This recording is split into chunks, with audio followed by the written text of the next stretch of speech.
feliz porque podemos estar juntos no primeiro sábado do ano. Já passamos 7 dias do ano, ainda temos o ano 23 todo pela frente e com a graça de Deus vamos chegar bem até o final do ano, tendo um bom saldo de alegria, de motivação, famílias mais motivadas, uma igreja envolvida no trabalho e juntos levando pessoas para o reino de Deus. Estamos a começar mais um trimestre e o tema da lição desse trimestre é gerir em favor do mestre até que ele venha. Sabem que a maior escola reunida no dia de sábado é a escola sabatina, não é? São mais de 200 mil escolas espalhadas em aproximadamente 209 países, salvo erro, ou 204 que nós temos acesso, temos permissão para entrar. Estamos a cumprir o que está em Apocalipse 14, no caso, a mensagem sendo pregada em toda a língua, todos os povos, todas as nações. Então, essa é a maior escola do sábado. Existe uma outra escola também, que é feita no domingo, que talvez seja maior do que a escola sabatina. No entanto, no dia de sábado, esta escola é a maior. E nós somos alunos dessa escola para aprendermos cada dia, não é? E sabem que na escola o professor dá trabalho para casa, dá tarefas para serem feitas em casa. E nós temos o nosso guia, temos o trimensário em casa, justamente para nós anotarmos. E eu desafio vocês a, cada dia, dedicarem pelo menos 10 minutos ou 15 minutos para lerem a lição do dia, para escreverem, para sublinharem aquilo que precisam, para fixar bem. E quando chegamos aqui, todos nós podemos participar também. É claro que lição em conjunto fica um pouquinho mais difícil para nós participarmos, mas também você poderá dizer, poderá falar. Penso que há um microfone disponível aí para você falar daqui a pouco. Quero apenas dar uma introdução e depois nós conversaremos sobre esse tema muito importante. E sabem também que os temas das lições são preparados com muita antecedência. Em torno de 4 anos já se sabe o título, 4 anos antes já se sabe o título, já tem o autor, já está tudo no computador e depois quando chega uns 6 meses antes já está disponível para o mundo todo estudar. E o curioso é que o mesmo tema é estudado no mundo todo, para manter a unidade da igreja. E nós no céu vamos continuar unidos, né? Começamos aqui e terminaremos lá. Então, que Deus abençoe a escola sabatina da igreja de Aveiro no ano 2023. E eu hoje fui encarregue de passar esta lição. Então, durante esses 12 sábados, vamos analisar temas relacionados com o quê? Com as finanças, com a mordomia do dinheiro. E é bem isso mesmo. A mordomia cristã é muito mais ampla do que apenas recursos financeiros, do que apenas dízimos e ofertas. Na língua portuguesa, nós podemos dizer que a mordomia cristã envolve 5 T's. Vocês sabem quais são esses 5 T's? Tempo, e o tempo é dividido em 3 partes, de 8 horas. 8 horas para dormir, 8 horas para trabalhar, mais ou menos, né? E 8 horas para as outras coisas. E no tempo, nós precisamos dedicar pelo menos meia hora naquelas 8 horas para as outras coisas, para lermos a Bíblia, entre elas a lição da escola sabatina.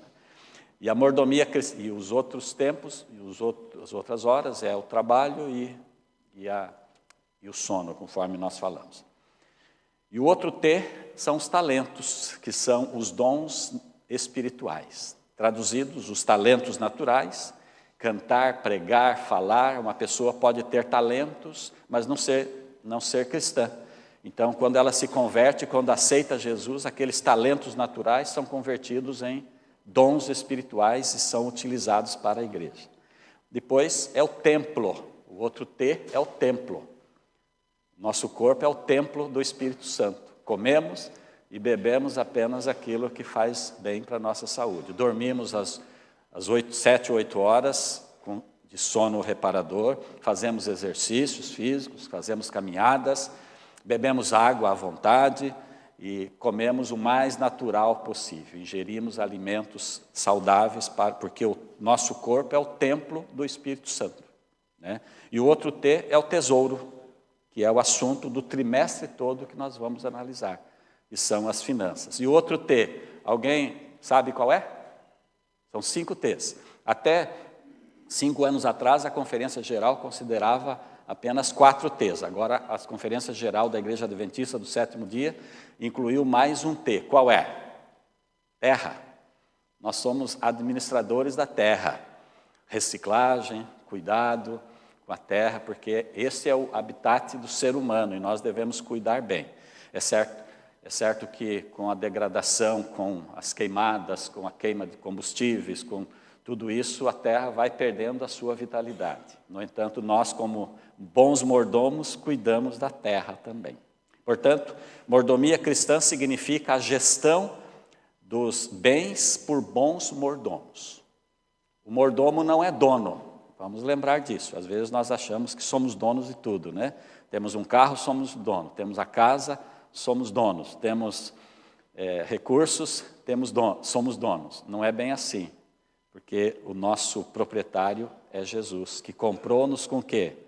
Com seu sangue. Então, nós somos apenas mordomos que administramos os bens de Deus, o nosso Senhor. Eliezer foi o mordomo fiel de Abraão, lembram-se? Ele até encontrou uma noiva bonita para Isaac, para Rebeca. Nós conhecemos a história.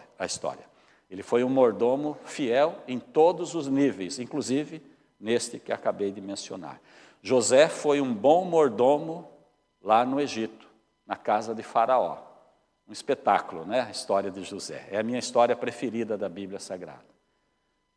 Por tudo que ele passou, com todas as dificuldades, o desprezo dos irmãos, a angústia de perder o lar, ele conseguiu ser um mordomo espetacular lá no Egito e deixou-nos esse legado espiritual maravilhoso. E a Bíblia diz que Deus era com ele.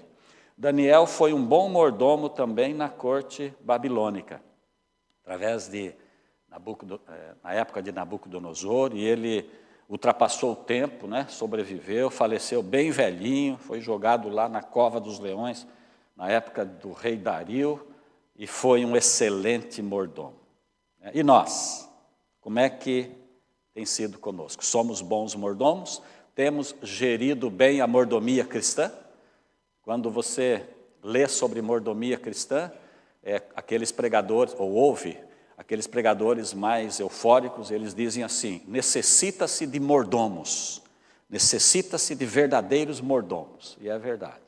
Para que o cristianismo seja forte, para que o cristianismo avance e convença as pessoas que estão lá fora e precisam do amor de Deus, é necessário sermos bons mordomos. Portanto, eu reproduzo as palavras desses pregadores, que eu às vezes ouço também: necessita-se de bons mordomos. Quantos já ouviram esta expressão? Necessita-se de mordomos.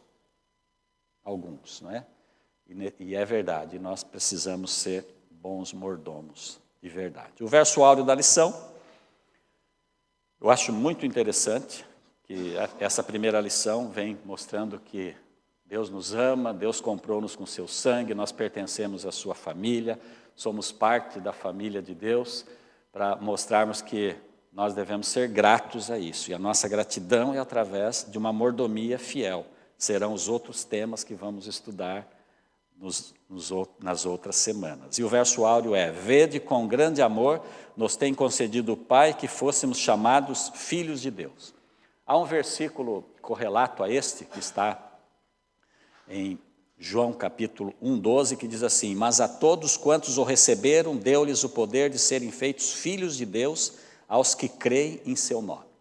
É tão bom você trabalhar, sair, ou viajar, ou passear, ou estudar, quando chega a hora de ir embora, você sabe que tem uma casa para voltar. Não só uma casa, você tem um lar para voltar, que lá alguém que ama você está a guardar você. Não é importante isso? E quando nós transpomos isso para a nossa vida espiritual, sabendo que no meio das dificuldades, dos problemas que todos nós temos, de várias sortes, sabemos que temos esta família aqui, família cristã, né? Nós pertencemos a esta família, a família de Deus. Deus criou Adão e Eva especialmente por 3 motivos. O primeiro, para cuidar do jardim. Eles deviam ser bons mordomos do jardim do Éden. Eles cultivavam sem dor, sem sofrimento, estavam sem pecados, mas ali eles cultivavam, eles administravam. Depois, para terem filhos, para procriarem, para se amarem, procriarem, terem filhos. E depois para adorarem ao Senhor também. Especialmente esses 3 motivos. Cuidar do jardim, terem filhos e adorar ao Senhor. E para fazerem isso, eles precisavam gerir o tempo, a saúde, os dons e o tesouro, até a saúde. Sim, eles estavam no jardim do Éden, mas tinham que comer do fruto da árvore da vida para perpetuarem a vida que eles deveriam ter, não é? E o Criador sempre desejou que nós o adorássemos também. No contexto da mordomia cristã geral, Deus quer a nossa adoração. E no contexto da adoração estavam as ofertas e os dízimos depois do pecado. No caso de Adão e Eva não existia isso, não é? E também no céu não vai haver necessidade de devolvermos dízimos e ofertas, porque estaremos redimidos. No entanto, depois do Éden, as ofertas apareceram, as ofertas através dos sacrifícios. O próprio Adão e Eva fizeram isso, depois os patriarcas, eles passaram a fazer isso, depois no tabernáculo, no templo, o sistema sacrificial com a morte de cordeiros e outros animais, ofertas através de alimentos que também eram oferecidos a Deus. Na época de Abraão, por exemplo, diz a Bíblia que ele devolveu o dízimo a Melquisedeque.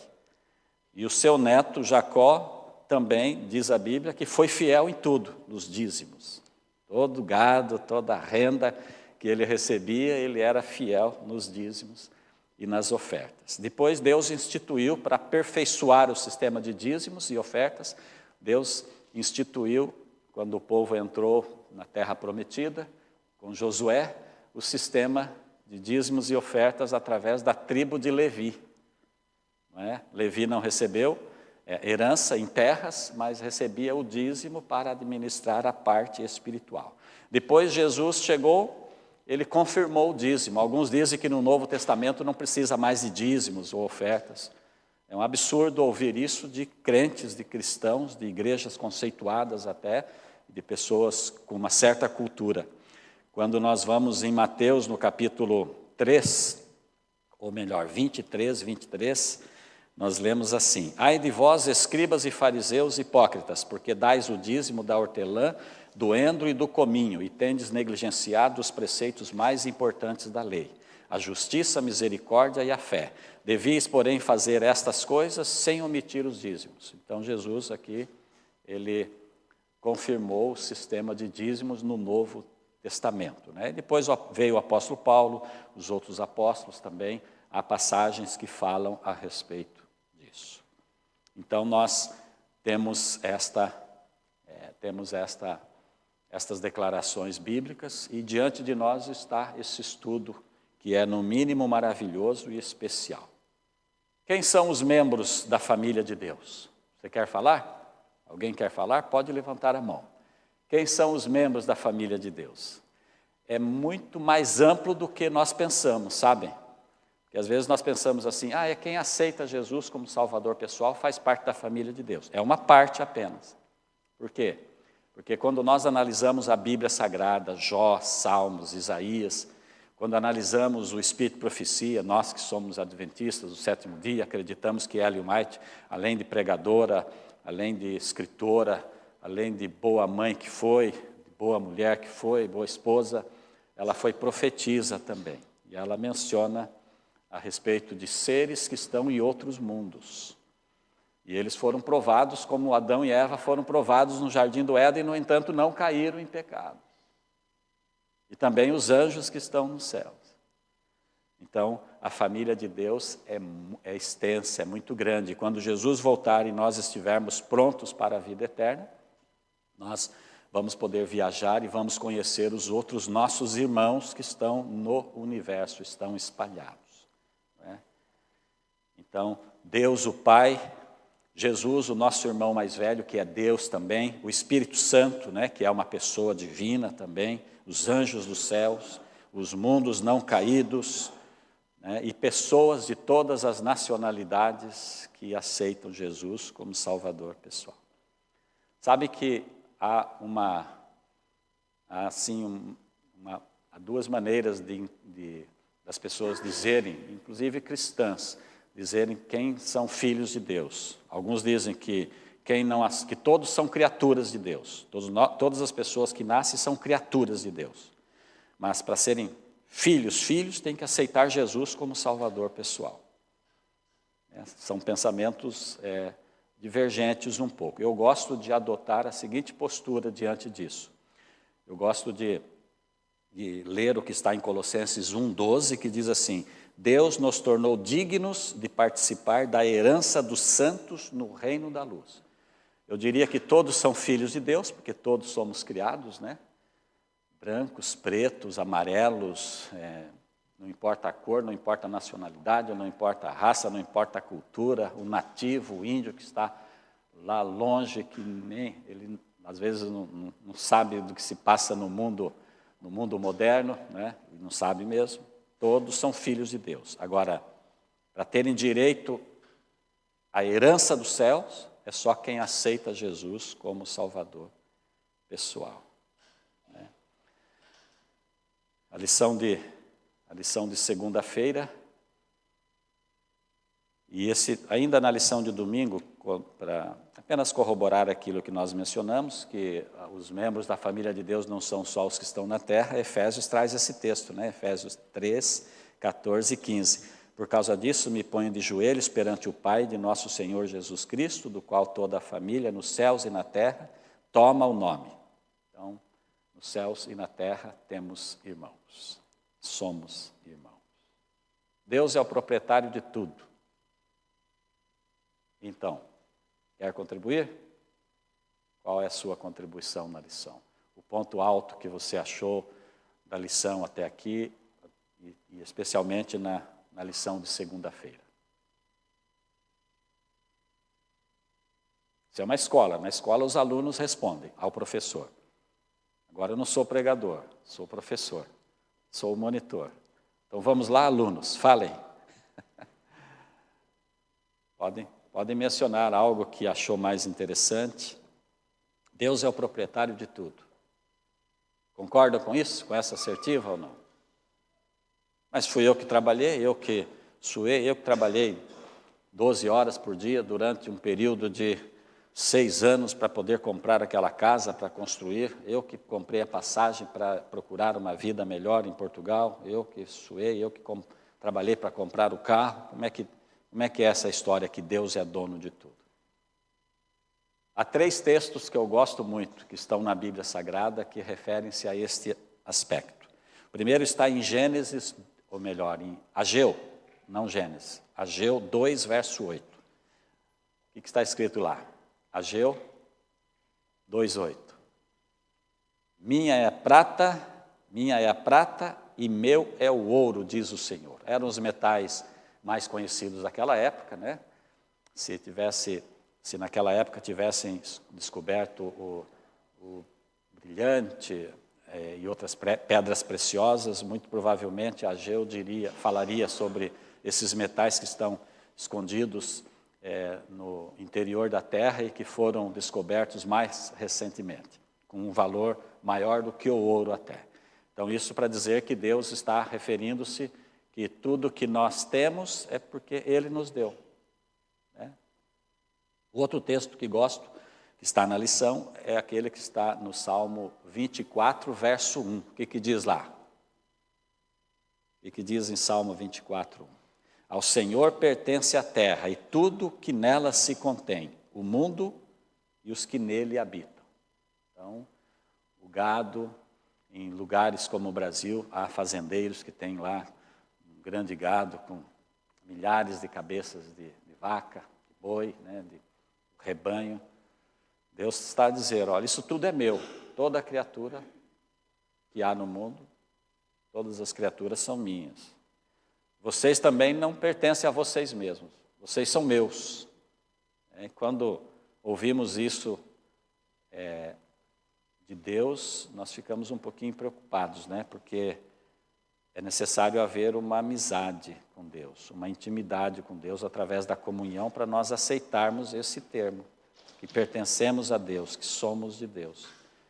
Quem está a namorar, quem está a conhecer o outro para um dia se casar, tem aquele período que às vezes demora 3 meses, 4 meses, 6 meses, até o ponto de se entregarem, de confiarem, de se entregarem e poderem fazer planos para o futuro, não é assim? E sabe que na mordomia cristã não é diferente também. Para nós nos entregarmos totalmente a Deus, é importante desenvolvermos a comunhão, o relacionamento, para nós confiarmos em Deus. E aí, então, quando lemos esse texto, ao Senhor pertence a terra e tudo que nele se contém, o mundo e os que nele habitam, aí então cumpre-se na nossa vida, né? Quiserem falar, é só levantar a mão que o microfone aparece para vocês, tá bem? E o outro texto que eu acho maravilhoso está no Velho Testamento, está em Deuteronômio capítulo 8. Pode abrir a Bíblia e vamos ler esse texto, por favor. Deuteronômio capítulo 8, versos 17 e 18. Vou ler apenas estes 2 versículos. É um texto, vou ler até o 20, pronto, de 17 a 20. Deuteronômio 8, 17. Não digas, pois, no teu coração, a minha força e o poder do meu braço me adquiriram estas riquezas. Antes te lembrarás do Senhor teu Deus, porque é Ele o que te dá força para adquirires riquezas, para confirmar a sua aliança, que sob juramento prometeu a teus pais, como hoje se vê.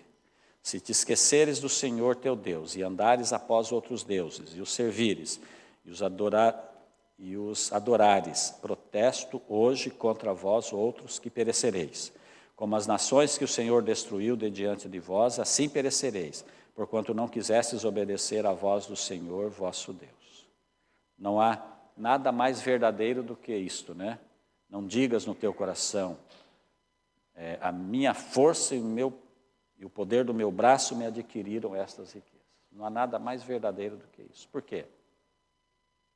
Um diagnóstico de saúde desfavorável, a pessoa pode ser riquíssima, não vai levar nada dessa vida, não é? Não é verdade? Então é importante nós pensarmos nisso, né? Um divórcio contencioso de pessoas ricas pode deixar o outro sem nada, né? É ou não é? A morte da pessoa, a pessoa não leva a nada.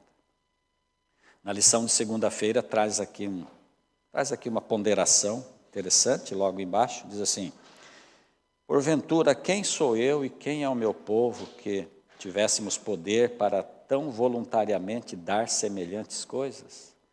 Que princípios belos são expressos nessas palavras e de que modo eles refletem qual deveria ser a nossa atitude para com Deus e para com aquilo que possuímos. Por isso que é importante termos termos uma posição humilde diante de Deus, sabendo que tudo que temos, tudo que somos, vem de Deus, né? Irmã Guida. O pastor falou que nós podemos pensar, fui eu que construí a casa, fui eu que comprei isto ou aquilo. Nós não nos podemos esquecer que, sim senhora, podemos ter trabalhado, Deus deu-nos saúde para trabalhar e ajudou-nos a arranjar emprego e construímos a casa num terreno que não é nosso, é nesta terra que é de Deus. E mais, os próprios governos assumem que o território é deles. Portanto, nós mesmo que tenhamos um terreno ou uma casa, temos que pagar imposto ao Estado. Quanto mais a Deus, que é proprietário de tudo. Muito bem, é boa a sua observação. Quer dizer, nem é nosso, né? Se deixarmos de pagar o IMI, levam-nos a casa, né? E no contexto espiritual, é assim também. Aqui nós entramos num ponto interessante, porque a questão dos dízimos e das ofertas, Deus precisa do nosso dinheiro, sim ou não? Ele não precisa, Ele é rico, Ele é o dono do ouro, da prata. Ele, se quiser, Ele suscita corações de pessoas que até que não acreditam em Deus para fazerem doações, e temos recebido grandes doações para compra de rádios, por exemplo, evangelismo a nível mundial, de pessoas que até são anônimas e somas avultadas, inclusive. Não é? Por que ele instituiu, então, o sistema de dízimos e ofertas se ele não precisa tanto do nosso dinheiro e do recurso? Por quê? Para vencermos o quê? A avareza, o egoísmo, né? Primeiro é a cobiça, né? O 10º mandamento é a raiz de todos os males, cobiça. Depois, a cobiça é a mãe de todos os males, né? Depois vem o orgulho, o egoísmo, a avareza, o amor aos recursos. Então, Deus pede que devolvamos aquilo que é dele. Mas aqui entra uma outra questão interessante também, que nós temos ouvido aí em confissões religiosas, né? Que quanto mais você dá, mais bênçãos você recebe. É uma falsa teologia, que não está na Bíblia, chamada teologia da prosperidade. Então, a ideia deles é, quanto mais você dá dinheiro para a igreja, para Deus, mais bênçãos você vai receber. E as bênçãos que eles prometem e dizem, não é em casamento feliz, não é em facilidades de trabalho, etc., mas é mesmo em receber proporcionalmente ao que dão. Se tem 3 casas, e dão 2 casas para a igreja, então vão receber 4 casas a seguir, porque Deus vai lhes dar isso. Essa é a ideia, é a teologia da prosperidade. No entanto, o que Deus ensina, o que Deus pede é o quê? Só aquilo que é dele, e a 10ª parte das nossas entradas. A questão se é líquido, se é ilíquido, se é líquido ou se é bruto, é outra questão a ser analisada depois num seminário, numa conversa à parte. No entanto, Deus pede os dízimos que são deles, e também as ofertas. E no contexto adventista, os dízimos são para pagar os obreiros, para pagar os missionários, para manter a estrutura espiritual mundial, e a igreja cresce desta forma. Não agora, mas curiosamente você pode depois em casa ou num outro momento, você pode entrar no Google e escrever ali, qual é a igreja mais organizada do mundo? Pode escrever depois, não agora. Qual é a igreja mais organizada do mundo? Curiosamente vai aparecer a Adventista do 7º dia. Por quê? Porque a igreja tem um sistema organizadíssimo de dízimos que permite sermos representativos a nível mundial. Começamos conosco, mandamos recursos para a União, depois a União manda para a divisão para a Conferência Geral, e há o sistema de escolas, de hospitais, de clínicas, de igrejas, de pregadores, de publicadoras, e a igreja cresce por causa desse sistema maravilhoso. Não é? Terça-feira fala sobre recursos disponíveis para a família de Deus, né? Para além da parte física, dinheiro, trabalho, saúde, nós temos a ênfase desta lição, é a parte espiritual, o grande amor de Deus, né? Temos todo o céu à nossa disposição, porque Deus amou o mundo de tal maneira que deu seu Filho unigênito para que todo aquele que nele crê não pereça, mas tenha a vida eterna. Esse verso todos nós conhecemos muito bem, não é? Depois nós vamos em João capítulo 1, verso 12, é o que eu li na introdução, diz assim, mas a todos quantos o receberam, deu-lhes o poder de serem feitos filhos de Deus, aos que creem em seu nome. Ser filho é diferente de ser afilhado, né? Ser filho é diferente de ser um estrangeiro. Os pais recebem os filhos de uma forma maravilhosa. Dão o que podem e às vezes o que não podem para acolher o filho, para investir no filho. Mas se é um estrangeiro, é diferente. A nossa ideia é, cada pai cuida do seu filho. Depois, quem é órfão ou coisa assim, aí entra instituições, isso é do ser humano. E Deus está usando essa figura de linguagem para dizer que quando nós aceitamos, somos batizados, queremos, e nos entregamos a Deus, aí então nós pertencemos à família de Deus. E quem pertence à família de Deus tem direito à herança. E a nossa herança não são casas aqui, né? Que se não pagarmos os impostos, perdemos. Nossa herança está no céu. Quando vamos em Filipenses 3:20, salvo erro, diz que a nossa pátria está no céu. Nossa pátria está lá no céu. Então é por isso que nós nos encontramos aqui, por isso que mantemos comunhão com Deus, por isso que procuramos amar uns aos outros, mantemos comunhão uns com os outros, por isso que nos reunimos cada semana aqui, várias vezes, para mantermos a chama espiritual acesa, a fim de podermos ganhar a vida eterna em Jesus. Não é? E também, o outro bem que nós recebemos é o Espírito Santo. O Espírito Santo nos supre diariamente. Salmo 23, verso 1, o Senhor é o meu pastor, nada me faltará. Salmo 37, 25 é um texto muito interessante que eu uso nos meus estudos bíblicos, quando falo do sábado, né? Quando chegamos no assunto do sábado, eu mostro que o jovem adventista, o filho de Deus que vai pedir o sábado para o patrão numa empresa, numa fábrica, onde for, de início tem algumas dificuldades. No entanto, esse texto é muito claro. David disse, fui moço, porém agora sou velho e nunca vi o justo desamparado e nem a sua descendência a mendigar o pão. Então, se somos aí em torno de 30 milhões que frequentamos a igreja aos sábados, membros somos menos, né? 22 milhões a nível mundial, mas incluindo visitas, interessados e outras pessoas que respeitam também o sábado, essas pessoas vivem sem trabalhar no sábado. Por enquanto, nós estamos num ambiente de liberdade religiosa, né? Enquanto temos isto ao nosso favor, devemos aproveitar. Depois, nós não sabemos. Então, isso mostra que Deus coloca todos os seus recursos à disposição dos bons mordomos. E eu repito aquela frase no início, e serve como apelo para cada um de nós, necessita-se de bons mordomos. O cristianismo necessita de bons mordomos. A igreja de Aveiro necessita de bons mordomos, para podermos continuar levando o evangelho e apressando a volta de Jesus, o nosso Senhor. Depois em Filipenses 4,19 diz, o meu Deus, segundo as suas riquezas, suprirá todas as vossas necessidades em glória por Cristo Jesus.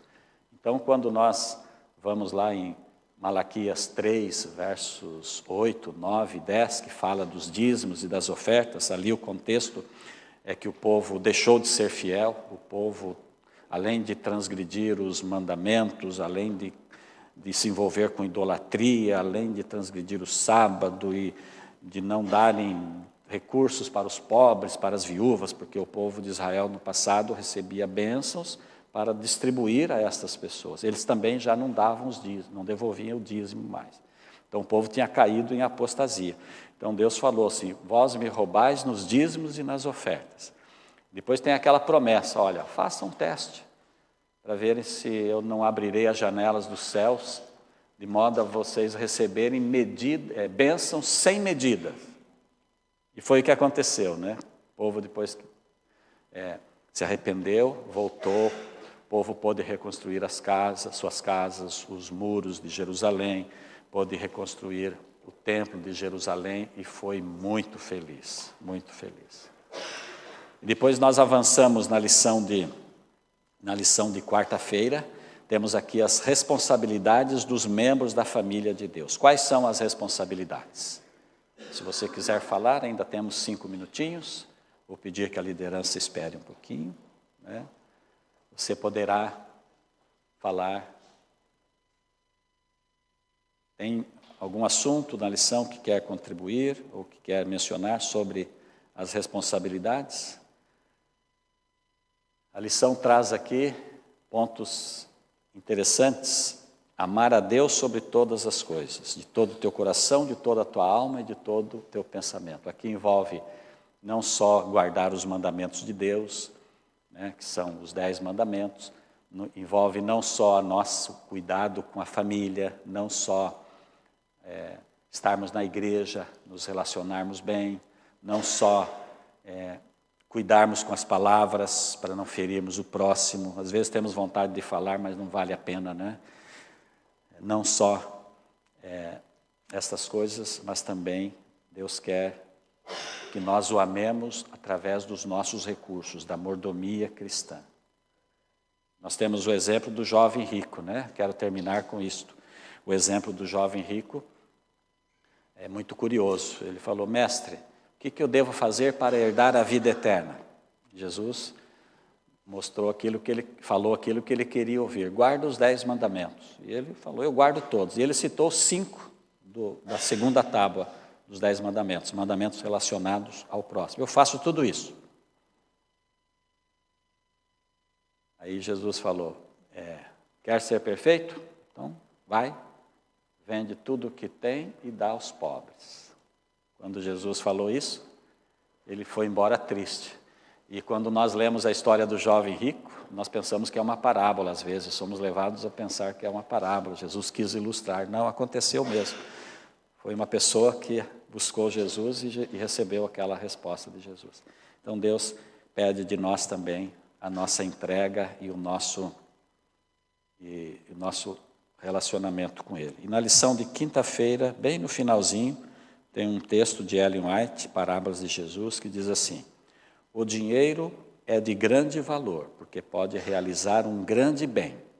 Nas mãos dos filhos de Deus é alimento para o faminto, água para o sedento, vestido para o nu, é defesa para o oprimido e meio para socorrer o enfermo. Mas o dinheiro não vale mais do que a areia, a não ser que o empreguemos para prover as necessidades da vida, para a bênção dos outros e para o desenvolvimento da obra de Cristo.